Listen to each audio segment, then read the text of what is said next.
Ako? Nag-isa ako? Huwag naman mag-away, baby. Ba't ako na lang? Ba't ako lang mag-isa? Putang ina, sino ba nagsabi pag breadwinner ka dapat isa lang? Sino ba nagpauso nun na dapat isa lang ang nagtataguyod ng pamilya? Ba't hindi pwede yung tulong-tulong? Bakit? Ba't ako lang mag-isa? Ba't ako pagod yun? Asan yung sinabi mo kanina? Tinatanong mo kung naranasan ko magmahal. O kaya mahalin?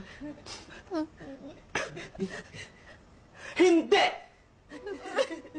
Hindi ko naranasan yun kasi wala na akong oras dyan. Wala na akong panahon kung magkaka-boyfriend pa ba ako, kailan ba ako kikiligin, kailan ba ako haharot. Wala na akong oras dyan kasi sa inyo palang ubos na yung oras ko. Sa inyo palang ubos na yung lakas ko. Sa inyo palang ubos na yung emosyon ng buong katawan ko. Wala na, wala na. Wala na akong pakialam sa mga boyfriend na yan. Ang importante, may pamilya ako. May pamilya ako na mahal ko. May pamilya ako na mahal din ako at hindi ako lolokohin. May pamilya ako na hindi ako sasaktan.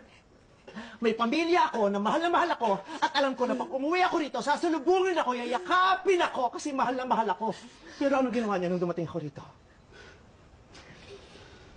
Anong dinatnan ko? Ito? Itong bulok na bahay na to! Ha? Itong inaagim na bahay na to! Ito! Ha?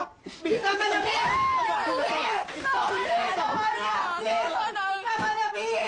Puta ko, ina nung umalis ako, kahit pa paano mukha pang bahay to. Pero nung bumalik ako, mukha ng sementeryo.